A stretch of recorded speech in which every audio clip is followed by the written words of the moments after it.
میرا خیال ہے کہ یہ ایک بڑا ہی مناسب ڈیمانڈ ہے کہ ان لوگوں کے بارے میں بتایا جائے، کیونکہ دیکھیں یہ پاکستانی ہیں، یہ کوئی باہر کے لوگ نہیں ہیں، یہ پاکستانی لوگ ہیں، اور انہوں نے جو احتجاج میں شرکت کی تھی وہ اس بنا پہ کی تھی کہ ان کو اپنا مستقبل نظر آ رہا تھا، وہ اپنے مستقبل کے لیے کر رہے تھے کہ ایسا ماحول جس میں کہ تاریکی ہو، اس کے لیے خاص طور پہ نوجوان نسل جو کہ اس ملک کی میجورٹی ہے، وہ اپنے ایک جمہوری حق کو استعمال کرتے ہوئے پروٹیسٹ کیا۔ جواب میں ان کو گولیاں ملی، گولیاں کھائیں انہوں نے۔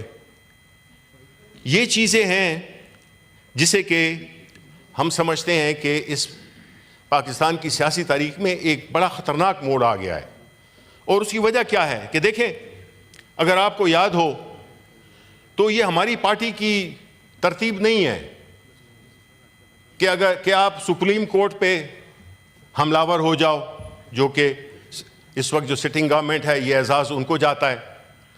سپریم کورٹ کے اندر انہوں نے وینڈلزم کیا، اس کے بعد ہماری حکومت تھی، آپ تقاریر کر رہے تھے باہر سے بیٹھے ہوئے، معذرت کے ساتھ آپ کے لیڈر چاہے وہ نواز شریف صاحب ہوں یا مریم نواز صاحبہ ہوں، وہ بڑی پرووکیٹو تقریریں کر رہے تھے، اس میں انہوں نے ملٹری لیڈرشپ کو اٹیک کیا، ویڈیوز چلے، ادھر جلسوں میں سکرین پہ تصویریں لائی گئیں۔ ہم نے تو یہ کام نہیں کیا، ہم تو چاہتے ہیں کہ اس ملک میں قانون اور آئین کی بالادستی ہو، جمہوریت سٹرانگ ہو، جمہوریت جمہوری رویوں سے آتی ہے، اور ہر ایک کو اپنا اظہار خیال کرنے کی اجازت ہو، ہاں بالکل اس کے ایک دائرے کے اندر رہتے ہوئے۔ ہم نے یہ سمجھتے کہ بالکل ایک مادر پدر آزاد ماحول ہو۔ دوسری طرف جب ہم دیکھتے ہیں کہ جب یہ سب کچھ ہوا تو اس کے لیے تو ہم نے تو یہ ایک بڑی فیئر سی ڈیمانڈ کی ہے کہ دو واقعات ہیں، ایک ہے 9 مئی کا اور ایک واقعہ ہے 24 نومبر کا۔ ہم دونوں کی بڑی ٹرانسپیرنٹ طریقے سے ہم دونوں کی واقعات کی کے لیے ایک جوڈیشل کمیشن جو کہ مبنی ہو 3 سینئر موسٹ ججز پہ سپریم کورٹ کے، اور وہ تحقیقات کرے، کیونکہ ہم اپنی مستقبل کی جنریشنز کو یہ بتانا چاہتے ہیں کہ کیا ہوا، حقیقت کیا ہے۔ ہم یہ نہیں کہہ رہے کہ ہم سے تحقیقات کرائیں یا اس سے کرائیں یا اس سے کرائیں یا اس سے کرائیں، ہم نے ایک پرنسپل سا دے دیا ہے۔ اب جب ہم اپنی سیاسی عمل کو آگے لے جانا چاہتے ہیں تو آپ کو ہمیں کہہ دیا جاتا ہے یہ انتشاری ہیں، ہمیں کس قسم کے القابات نہیں دیے گئے۔ آپ مسلسل ایسی زبان استعمال کرتے رہے ہیں جس نے کہ حالات کو بجائے ٹھنڈا کرنے کے اس نے جلتی پہ تیل کا کام کیا ہے۔ یہ ایک بڑی ہی غیر ذمہ دارانہ بات ہے کہ آپ اس قسم کی باتیں کریں جس میں کہ آپ پاکستان کی سب سے، اور it is not coming from some common leader, it's coming from right from the top. Prime minister Shehbaz Sharif کی یہ بات ہے، انہیں کہا ہم چھوڑیں گے نہیں۔ سیاسی رہنما کی یہ زبان نہیں ہوتی، نہ ہونی چاہیے، لیکن ہم نے دیکھا کہ شہباز شریف صاحب نے اس طرح سے بات کی ہے جو کہ میرا خیال ہے کہ وہ کوئی ایک ڈکٹیٹر بھی اس طرح کی بات نہیں کرتا۔ ہمیں اس پہ سخت اعتراض ہے، اور ہمیں اس بات کو سوچنا ہوگا کہ کیا وجہ ہے کہ جو اکانومسٹ، جو کہ ایک بڑا نون میگزین ہے، ان کا انٹیلیجنس یونٹ نے پاکستان کو ڈیموکریسی انڈیکس پہ ایک ہائیبرڈ گورنمنٹ سے اب اتھارٹیرین گورنمنٹ کا میں کلاسیفائی کر دیا ہے۔ اب وہ آپ یہ تو کہہ نہیں سکتے کہ جی یہ پی ٹی آئی والوں نے کروایا ہے۔ دیکھیں کچھ حقیقتیں ایسی ہیں جو کہ ساری دنیا جانتی ہیں کیا ہوا، ساری دنیا میں 24 25 نومبر کو جو کچھ بھی ہوا وہ سارا کچھ وہ ہے سامنے ہے. اگر یہ کہا جاتا ہے کہ جی ہم نے کیا ہے, آپ کوئی CCTV فوٹیج, کچھ تو پروف, کچھ ویڈیوز تو آپ شیئر کریں, کیونکہ صرف الزام تراشی سے بجائے اس کے کہ آپ زیادتی بھی کرتے ہیں اور پھر آپ کہتے ہیں کہ جی زیادتی ہم نے کی ہے. بھائی ہم تو نہتھے لوگ ہیں, ہم نے کیا زیادتی کرنے ہیں, ہم تو اتنے دور سے چل کے آئے تھے اور وہاں پہ اپنا ایک جمہوری حق استعمال کر رہے تھے. اب میں یہ سمجھتا ہوں کہ یہ کمیٹی بننی چاہیے, کیونکہ اس سے دودھ کا دودھ اور پانی کا پانی ہو جائے گا. نمبر 2, ہم نے یہ دیکھنا ہے کہ اس پورے واقعے میں جو باقی سیاسی جماعتیں ہیں ان کا کیا رد عمل تھا. بہت دکھ ہوا, آج یہ ہمارے ساتھ ہو رہا ہے, کل آپ کے ساتھ ہوگا. یہ جس طرح کی ایک نئے لیولز بنائے جا رہے ہیں, جو نئے معیار طے کیے جا رہے ہیں, اس سے پاکستان کو کوئی فائدہ نہیں ہوگا. آپ نے دیکھا کہ نیب کے چیئرمین اس دن اپنی تقریر میں کہہ رہے تھے کہ 1.2 million people have left this country, لیکن ان کا جو وجہ پریشانی وہ یہ نہیں تھی کہ 12 لاکھ لوگ چلے گئے ہیں, ان کی پریشانی یہ تھی کہ یہ پیسے کیسے لے کے گئے ہیں. افسوس ہے ہمارا, وہ تو ٹھیک ہے اگر $1000 بھی لے کے گئے ہوں تو 1.2 ارب ڈالر وہی بن جاتا ہے, لیکن ایشو یہ نہیں ہے. یہ تو ایک کیپٹل فلائٹ ہے اور فلائٹ آف کیپٹل ہے, لیکن جو اس سے زیادہ پریشان کن بات ہے کہ یہ لوگ کیوں جا رہے ہیں اس ملک سے.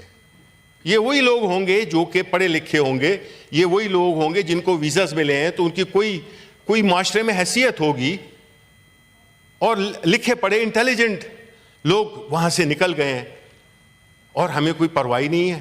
اگر اس طرح سارے جو اچھے لوگ ہیں وہ باہر چلے جائیں تو پھر اس ملک کا کیا ہوگا, اس ملک کا کیا مستقبل ہوگا.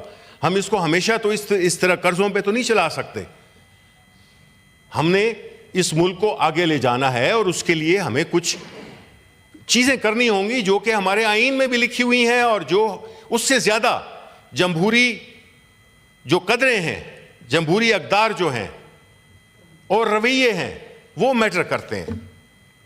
اگر آپ کا رویہ جمہوری ہوگا تو آپ کئی قوانین جو کہ آپ بناتے ہیں اور موجود ہوتے ہیں, لیکن آپ اس کا مکمل استعمال نہیں کرتے کیونکہ آپ ایک گنجائش چھوڑتے ہیں. اب ہمارے ہاں جو قانون پاس کیا گیا یہاں پہ اسلام آباد پبلک آرڈر کا اور پبلک سیفٹی کا جو بھی تھا, وہ اسی ہاؤس سے پاس ہوا, نیشنل اسمبلی سے پاس ہوا. یہ نہیں ہم سیاسی لوگوں نے اس کو پاس کیا. چاہے کچھ بھی ہو, ذمہ داری ہم پہ ہی عائد ہوگی. کل جب لوگ دیکھیں گے تو وہ ہمیں ہی وہ کریں گے.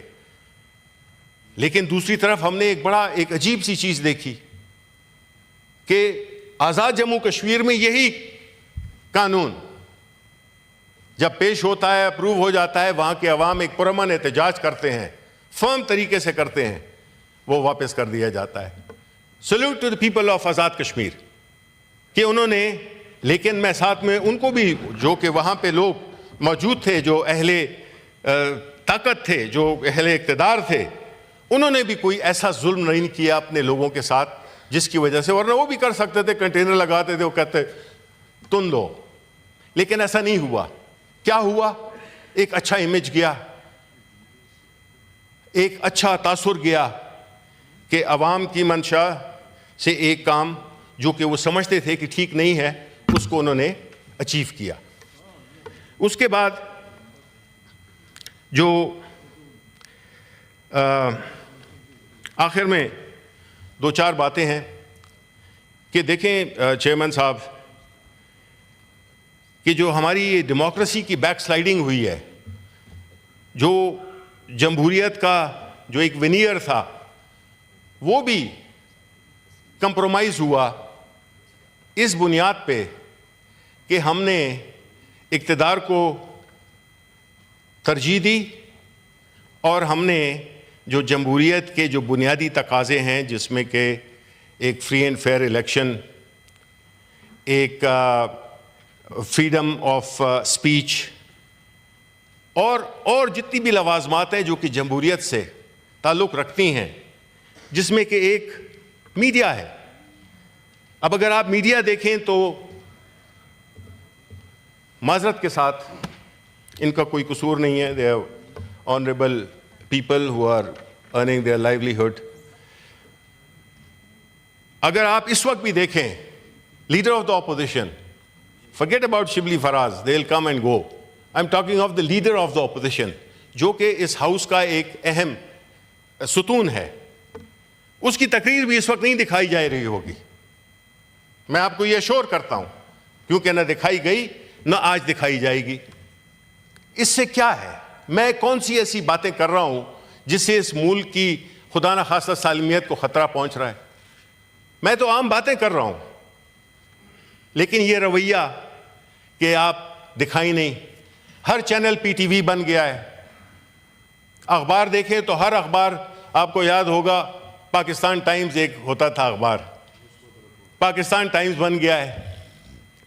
یعنی یہ چیزیں جس میں کہ آپ الیکشن کنٹروورشلی کرائیں, ایک ایسی حکومت کو لے آئیں جو کہ لیجٹمیٹ نہیں ہو, پھر آپ ایسے قوانین پاس کریں جو کہ ہر لحاظ سے غیر جمہوری ہوں, پھر آپ زور بازو سے آپ آئین میں بھی ترامیم کر لیں اور اپوزیشن کو سر کھجانے کی بھی اجازت نہ ہو, تو پھر کیا ہوگا؟ اور ایک ایسی پارٹی, جی میں ریپیٹ کرتا ہوں کہ ایک ایسی پارٹی ہے جو کہ اس ملک کی میجورٹی عوام کی نمائندگی کرتی ہے. یہ کوئی چھوٹی سے چھوٹی پارٹی بھی ہو, چاہے وہ اے این پی کیوں نہ ہو, اس کو بھی یہ حق پہنچتا ہے. ہم نے خیبر پختونخوا میں ہماری حکومت ہے, آپ کریں جلد سے, ہمیں گالیاں دیں, آپ جو بھی کرتے ہیں آپ کریں جلوس, ہم آپ کو فیسیلیٹیٹ کریں گے. ہمیں کوئی وہ نہیں ہے, آر نہیں ہے اس میں, بلکہ ہم آپ کی مدد کریں گے کہ آپ کے لیے ساری ہم لاجسٹکس برابر کریں گے. آپ کریں, آپ پختونوں کی نمائندہ جماعت ہیں, ہم اس کی قدر کرتے ہیں, لیکن آپ کو آواز اٹھانی چاہیے کہ آپ کے صوبے کے 11 کینڈیڈیٹس اس وقت نہیں ہیں, لیکن ٹھیک ہے, اچھا جی. اس کے بعد جو آخر میں کہ ہماری پارٹی اس بات پہ یقین رکھتی ہے کہ مذاکرات ہونے چاہیے. مختلف مواقع آتے ہیں, مختلف حالات ہوتے ہیں, اور اس کے مطابق ہی چلنا ہوتا ہے.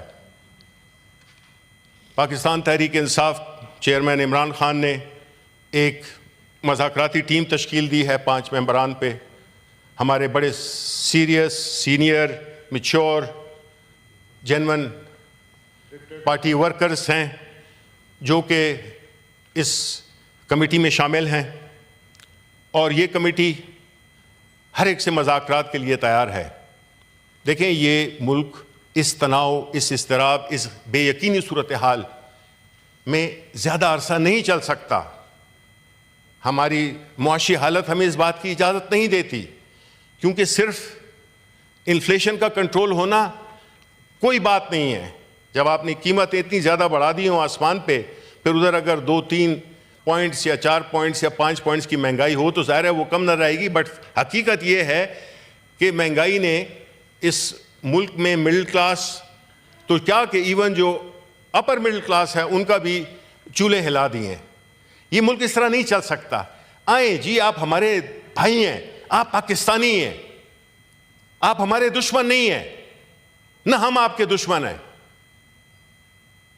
ہمارے سیاسی اختلافات ضرور ہوں گے, ہونے بھی چاہیے, لیکن ہمیں ایک دوسرے کو یہ ذاتی دشمنی نہیں بنانی چاہیے. ملک نہیں متحمل ہو سکتا. تو میری یہ درخواست ہوگی کہ آپ بالکل اپنا سیاسی اس پہ قبلے پہ قائم رہیں, اس کو بالکل کمپرومائز نہیں کریں, اس کے اندر رہتے ہوئے آپ گفت و شنید کریں. اگر آپ سمجھتے ہیں کہ یہ ملک ایسے ہی چلتے رہنا چاہیے, پھر ٹھیک ہے, ہم نے تو اپنا فرض پورا کر دیا ہے, ہم اپنی سیاسی جدوجہد جاری رکھیں گے. ہم اپنے احتجاج بھی اور ہمارا جو بھی ہم سے بند پڑا آئین کے اندر رہتے ہوئے, قانون کے اندر رہتے ہوئے ہم وہ کریں گے, کیونکہ یہ ہماری جماعت ہے, یہ پاکستان کے لوگوں کی نمائندگی کرتی ہے. ایک ایسا لیڈر ہے جو کہ انتہائی مقبول ہے اپنے اس ملک میں, تو ہم اس کو ذاتی دشمنیوں کے بھینٹ نہیں چڑھا سکتے، کیونکہ یہ ملک آخر میں ہم سب کا ہے. ہم سب کے بچوں نے یہاں ہی پہ بڑا ہونا ہے. اس ہمارے ملک کے بچوں نے یہیں پہ اپنا مستقبل ڈھونڈنا ہے، نہ کہ اس طرح کے حالات ہوں جس میں کہ 12 لاکھ، تو یہ تو آفیشیل فگر ہے کہ وہ ملک چھوڑ کے چلے گئے ہیں. ایسا نہیں ہونے دینا. چیئرمین صاحب، ہماری یہ درخواست ہے، اور میں تو as a leader of the opposition, leader اپنا as a senator, as a Pakistani, as a person from belonging to Khyber Pakhtunkhwa, یہ ملک ہمارا ہے اور اس کے لیے ہم نے ہر ایک نے قربانی دینی ہے. لیکن یہ نہیں کہ شہیدوں کی صورت میں. ہمارے ہاں ہمارے صوبے میں جو دہشت گردی ہو رہی ہے، ہم نے اس کا کلا کما کرنا ہے. بلوچستان میں جو ہو رہی ہے، ہم نے اس کا کلا کما کرنا ہے. بجائے اس کے کہ ہم سیاسی ہر ایشو کو سیاست کی بھینٹ چڑھائیں، ہم نے اس میں ایک دوسرے کے ساتھ کوآپریٹ کرنا ہے. یہ ہیں جی میرے کچھ خیالات جس کا میں نے آپ کو وہ کر دیا، اور میں شکریہ ادا کرتا ہوں.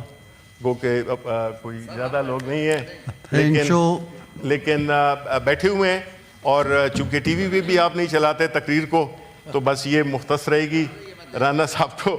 تو میں آپ سے یہی اجازت چاہوں گا، بہت بہت آپ کے تحمل کا، آپ کی بردباری کا. اور چیئرمین صاحب، اگین ایز اے سیڈ کہ مجھ میں فصاحت و بلاغت کچھ زیادہ آ جاتی ہے جب میں آپ کو مسجد نشین دیکھتا ہوں. بہت بہت شکریہ. Thank you very much Shibli صاحب. I am highly grateful. آپ نے بڑی ماشاء اللہ، آپ کی ٹون، آپ کے ٹینر، آپ کی اسپرٹ، آپ کی ڈکشن، ساری چیزیں ماشاء اللہ بہت عمدہ تھیں، اور آپ نے اپنا پوائنٹ آف ویو بڑے اچھے طریقے سے خوش اسلوبی کے ساتھ پیش